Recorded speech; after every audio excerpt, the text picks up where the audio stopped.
saya kira salah satu tantangan besar dari kawan-kawan yang ada di pendidikan vokasi karena durasi pembelajarannya memang cukup panjang, 3 tahun. Sehingga mengikuti apa yang menjadi perubahan di industri yang bergerak sangat dinamis dan sangat cepat, ini tentu menunjukkan tantangan yang tersendiri gitu. Berbeda dengan pelatihan vokasi yang dengan durasi 3 bulan atau bahkan kurang dari itu, maka kebutuhan industri saat itu juga bisa langsung dipenuhi melalui pelatihan vokasi. Ya, tapi memang ini tantangan yang memang harus didesain sedemikian rupa agar keluaran-keluaran dari pendidikan vokasi yang berdurasi misalnya katakanlah 3 tahun seperti SMK tetap relevan nanti pada saat setelah selesai.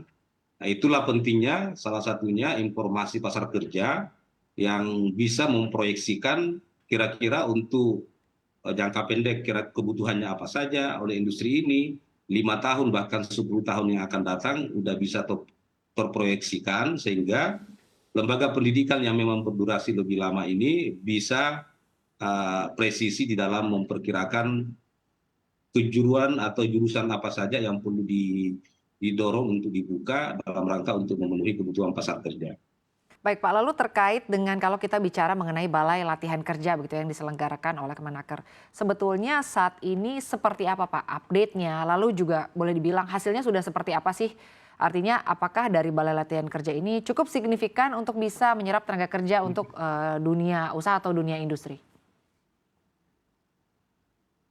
Iya, ya memang akhirnya kemudian ketika kawan-kawan dari SMK ini belum tuntas dalam pemberian kompetensinya pada saat mereka menduduki pendidikan formal, akhirnya untuk dalam rangka membekali atau melakukan skill adjustment agar kemampuannya sesuai dengan kebutuhan industri, maka lembaga pelatihan menjadi pilihan buat mereka untuk peningkatan kompetensinya.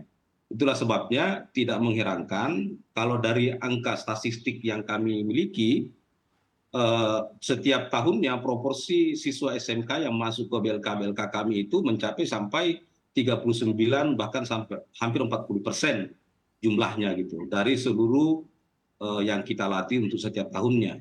Nah, ini yang bahkan justru malah menarik karena eh, hampir 33% jumlahnya bukan hanya lulusan SMK tapi juga lulusan dari perguruan tinggi dalam hal ini yang berstatus sebagai sarjana. Itu juga mengisi kesempatan pelatihan-pelatihan di tempat kami.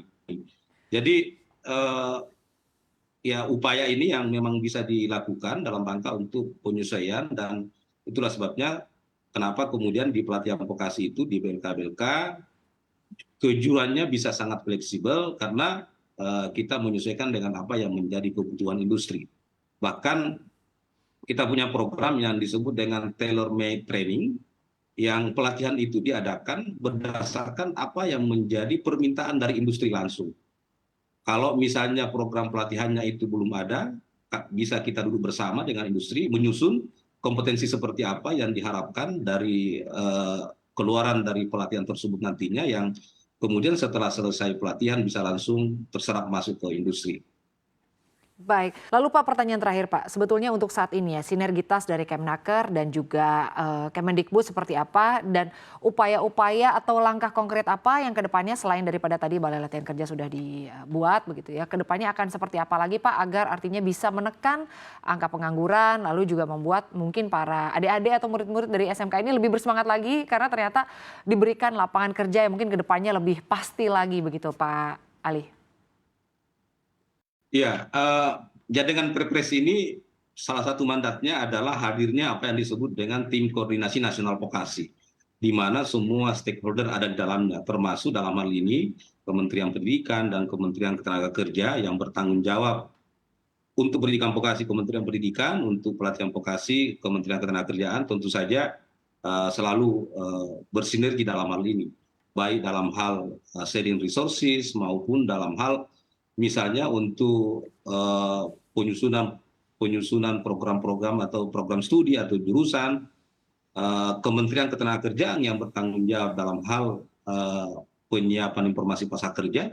Ini salah satu yang kemudian menghubungkan kita dengan Kementerian Pendidikan agar bagaimana informasi pasar kerja ini bisa terus diupdate, bisa terus diperbaiki sehingga bisa betul-betul memberikan informasi dan gambaran yang bisa digunakan oleh Kementerian Pendidikan melalui tentu lembaga-lembaga pendidikannya dalam menyusun program-program studi yang akan didorong atau mana saja yang memang perlu dilihat ulang kembali atau direview menyesuaikan dengan kebutuhan informasi pasar kerja saat ini.